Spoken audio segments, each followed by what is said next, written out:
পুরাটাই শেষ হয়ে যাবে। বাংলাদেশে আপনারা জানেন এমনি একটা জলবায়ুর যে পরিবর্তন সারা পৃথিবীতে আমরা সেই ক্রাইসিসের মধ্যে আছি, যেখানে গাছ লাগানো আরো বেশি দরকার, প্রকৃতি আরো বেশি দরকার। সেইখানে এরকম একটা মাজারের আধ্যাত্মিকতার সাথে যে যুক্ত যে মাছ, যে গাছ, সেই গাছের সাথে পাগল ফকিররা জিকির করতে একসাথে, এই যে প্রকৃতি এবং মানুষ তার যে সম্পর্কে একটা আধ্যাত্মিক ব্যাপার ছিল, সেই গাছের মধ্যে যারা পড়াশোনা করে, যারা গাছ কাটতে অবশ্যই আজকে জবাব দিয়ে করতে হবে মানুষ ভক্তদের কাছে এবং আমরা এখানে সংবাদ সম্মেলন প্রতিবাদ সমাজ করতে আসছি। যারা এই গাছের সাথে যদি ডিসি যুক্ত থাকে, ডিসির পদত্যাগ চাবো আমরা, ডিসির বিচার চাবো আমরা। কেন উনি এই অনুমতি দিচ্ছেন? কারণ ডিসি এখন মালিক এই মাজারের কি বলা যায় খাদেমকে, এবং মাজারের যারা সিকিউরিটির সাথে যুক্ত ছিল তারা কেন এটা প্রতিরোধ করতে পারে নাই? তাদেরও জবাবদিহি করতে হবে। একই সাথে এইখানে যে ম্যানেজারের দায়িত্ব আছে তার বিরুদ্ধে অনেক অভিযোগ আছে, আমরা জানি। সে কেন এইটার দায়িত্ব নিতে পারে নাই, কেন তারা দায়িত্ব পালন করতে পারে না, এটা কেন কাটা হয়েছে, তাদের জবাবদিহি করতে হবে। আমরা অনেক মাধ্যমে শুনছি যে এই গাছ কাটার সাথে ডিসি সহ এখানকার প্রশাসনের অন্যরা যুক্ত ছিল। এটার বিচার হবে। আমরা হাইকোর্টে যাব, আমরা কেস করব। এই যারা এই দুষ্কৃতকারীরা যারা মাজারে হামলা করতেছে, এই মাজারে হামলার সাথে এই গাছ কাটা যারা গাছ কাটে তাদের সম্পর্ক আছে, তারা একই জিনিস। এরা মাজার বিরোধী, ওরা মাজারে থাকতে পারবে না। বাংলাদেশের মাজারগুলিকে মাজার বিরোধীদের হাত থেকে মুক্ত করতে হবে। এই দুর্নীতিবাজ দুষ্কৃতিকারীরা বাংলাদেশের মাজারগুলিকে সাধারণ মানুষকে উচ্ছেদ করা হচ্ছে। এইখানে সাধারণ মানুষকে থাকতে দিচ্ছে না। সাধারণ মানুষদেরকে পাগল ফকিরদের সেবা যত্নের জন্য মাজার। এই আউলিয়া বাংলাদেশের সমস্ত অলিয়া উলিয়া পাগল মাস্টারের ভক্ত।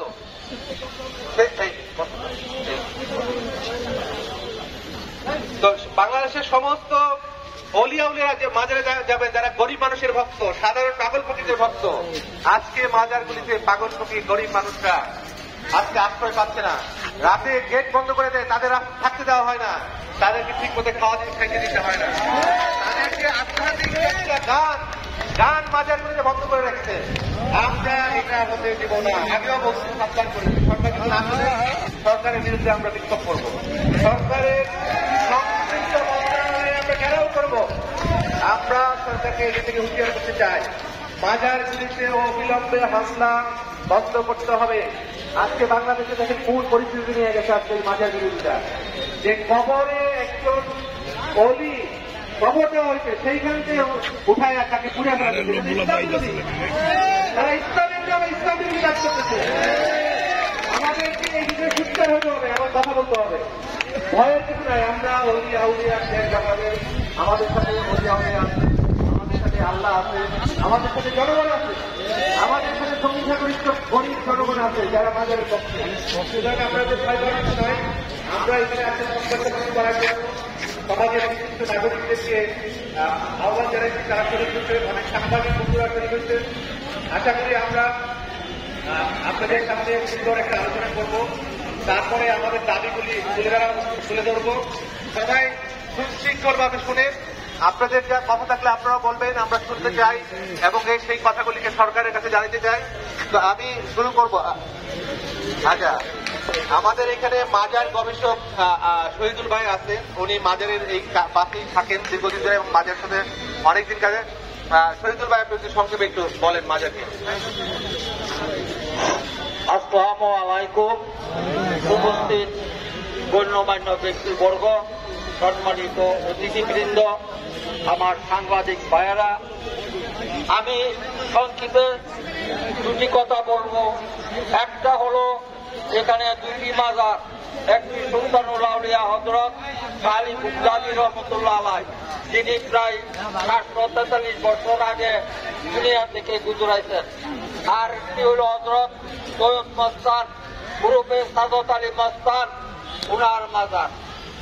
আপনাদের কাছে আমি সৈয়দ মস্তান গ্রুপে সাদত আলী মস্তান রহমতুল্লাহ আলাইহির মাজার সম্পর্কে, যেখানে বট গাছটি কাটা হয়েছে, এর নিচে যে গড়টা, সেই সম্পর্কে আমি আপনাদেরকে সংক্ষিপ্ত কিছু কথা বলব। এই সম্পত্তিটা আপনারা হয়তো সকলেই জানেন, একটা আইন আছে, এক মাজার আরেক মাজারের সম্পত্তি দখল করতে পারে না। সৈয়দ মস্তান রহমতুল্লাহ আলাইহির মাজারের সিএস পর্চা, এসএ পর্চা, আরএস সিএস সম্পূর্ণভাবে 11 শতক। এই ডাক্তার হইল পুরাটা মিলে হইল 300 দাগ।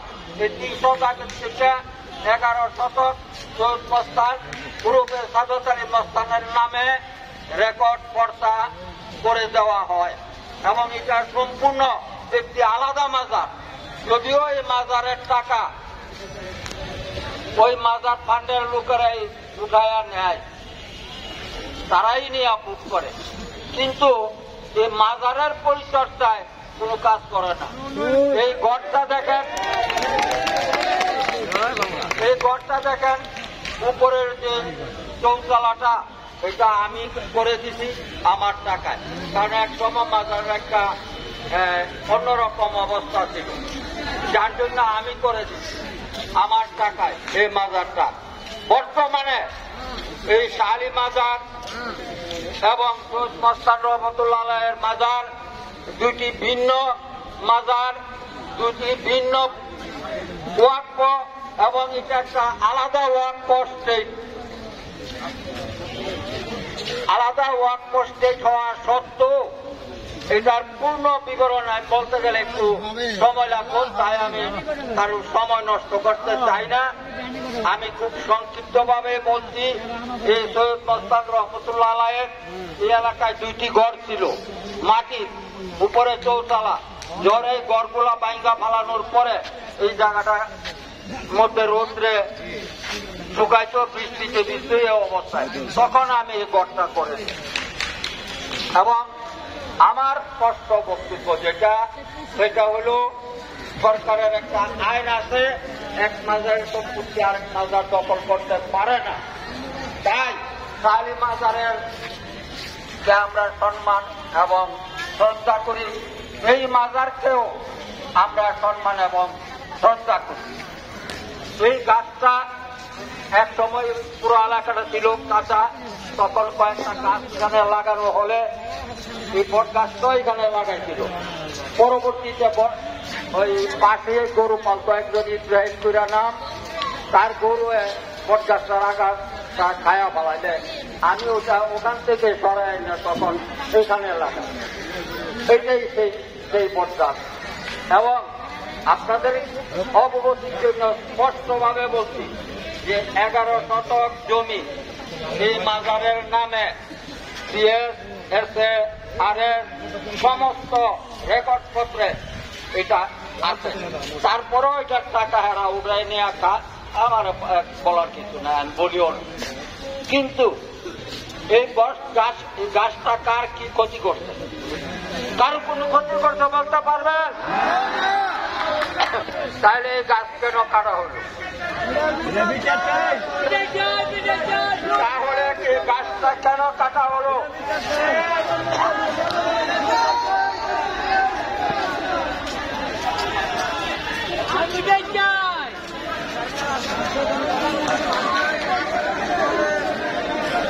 গাছটা যদি কারুর ক্ষতি না করে থাকে, অনেক সময় দূর দূরান্ত থেকে লোক আসলে রোদ্রে বসতে পারতো না, এই গাছটার নিচে বসে তারা আশ্রয় নিয়ে একটু বসে ছায়ার মধ্যে থাকতো। আজকে এই গাছটা কেন কাটতো? এই গাছ কার কি অপরাধ করছে? কেন কাটলো? কোন উদ্দেশ্যে কাটলো? এই বর্তমানে ঢাকা জেলা প্রশাসক এই মাজারের মুতল্লি হিসাবে কাজ করেন। ওনার একজন হিসাবে আরেকজন লোক এখানে পাঠাইয়া দিতে মাজার দেখভাল করে। এখন আমার বক্তব্য হলো, আমরা ওই কাগজপত্র মোতাবেক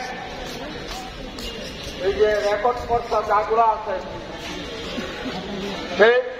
সেই মোতাবেক আগামীতে আমরা এই জেলা প্রশাসক এবং ইয়ানে যাকে প্রশাসক নিয়োগ করছে তাকে মাজারের ম্যানেজার সহ প্রয়োজনে আরো কারোকে দিয়া আমরা কোর্টে মামলা করব যে কোন শক্তি কোন ক্ষমতায় কোন কাজে এই কাজ করা হবে।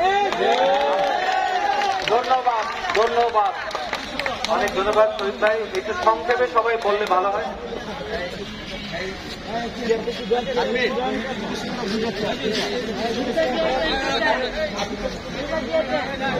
আমাদের সাথে আছে জাতীয় নাগরিক পার্টির সেন্ট্রাল কমিটির মেম্বার আমাদের রফিউল, একটু সংহতি করতে চাই আপনার সঙ্গে। আসসালামু আলাইকুম ওয়া রাহমাতুল্লাহি ওয়া বারাকাতুহু।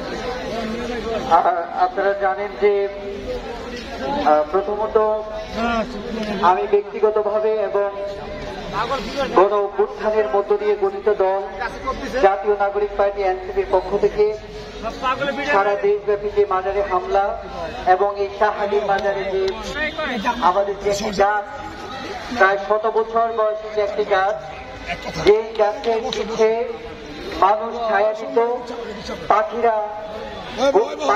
পাখিদের আশ্রয়স্থল ছিল, বাসস্থান ছিল, প্রতীকের একটা স্থান ছিল এখানে বসার, সেই জায়গায় এসে এই গাছটি কাটা হয়েছে। ফলশ্রুতিতে আমি ব্যক্তিগতভাবে এবং আমাদের গণ অভ্যুত্থানের মধ্যে দিয়ে গঠিত দল, রাজনৈতিক দল জাতীয় নাগরিক পার্টি এনসিপির পক্ষ থেকে আমরা প্রতিবাদ জানাই, নিন্দা জানাই। আপনারা জানেন যে জাতীয় নাগরিক পার্টি এনসিপি ইতিমধ্যে দেশব্যাপী যে ধরনের মাজারগুলোতে সহিংসভাবে হামলা হয়েছে সেটির প্রতিবাদ জানিয়েছে, প্রেস বিজ্ঞপ্তি দিয়েছে এবং আমি এখানে সংহতি জানাচ্ছি। আমরা আসলে বলতে চাই যে এই যে মাজারগুলো যে গঠিত হয়েছে, এই যে মাজারের যে পীর আউলিয়ারা, এখানে যে বিভিন্ন শ্রেণী পেশার মানুষরা যে এখানে এসে বসবাস করার সুযোগ হয়, বাসস্থান হওয়ার সুযোগ হয় এবং সমাজের সেই নিরীহ শ্রেণী যাদের কোনো আবাসস্থল নেই, থাকার জায়গা নেই, তাদেরই আশ্রয়স্থল হচ্ছে এই মাজার। দুঃখজনক, অত্যন্ত দুঃখজনক একটা শ্রেণী যারা ইসলামের নামে, এটা কোন ইসলাম আমরা জানি না, যে ইসলাম মানুষকে সম্প্রীতির কথা বলে, মানবতার কথা বলে, অন্যের অধিকারের কথা বলে, সেই তথাকথিত সেই ইসলামের নাম দিয়ে একটা গোষ্ঠী, আমরা জানি না তারা কোন সাম্রাজ্যবাদী গোষ্ঠীর স্বার্থ তারা রক্ষা করছে। তারা আজকে মাজারগুলোতে হামলা করতেছে, মাজারগুলোকে গুটিয়ে দিচ্ছে। আমরা সাম্প্রতিক সময় দেখেছি কবর থেকে লাশ তুলে এনে সেটিকে পুড়িয়ে দেওয়া হয়েছে। আমরা সেটার প্রতিবাদে দাঁড়াইছি। আমরা মনে করি এটি একটি আমাদের রাষ্ট্রের সামগ্রিক ব্যর্থতা। এই রাষ্ট্র, যে রাষ্ট্র এখানকে আপনারা যারা রয়েছেন, আমরা যারা রয়েছি, সবার যে নিরাপত্তা নিশ্চিত করার কথা, আমরা যে রাষ্ট্রের মালিকানা, আমরা যে রাষ্ট্রের মালিক, আমাদের যে সকল নাগরিক মৌলিক অধিকার যে নিরাপত্তা নিশ্চিত করার কথা, সেই নিরাপত্তা তারা দিতে পারে নাই।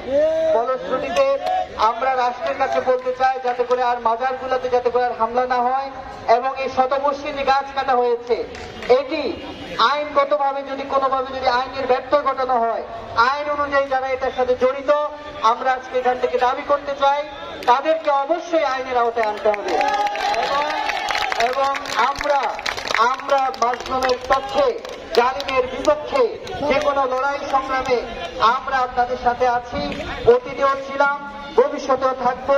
আজকের এই প্রতিবাদ সভা এবং সংবাদ সম্মেলনে আমি সংহতি জানিয়ে মাজলুমদের পক্ষে আমাদের দৃঢ় অবস্থান ব্যক্ত করে আমি আমার সংক্ষিপ্ত কথা এখানে শেষ করছি। আল্লাহ হাফেজ। আসসালামু আলাইকুম ওয়া রাহমাতুল্লাহ।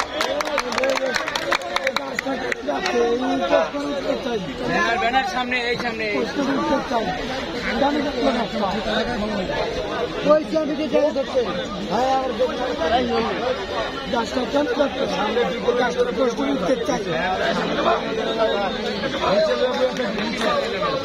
তোমরা না বলে মারতে পারো।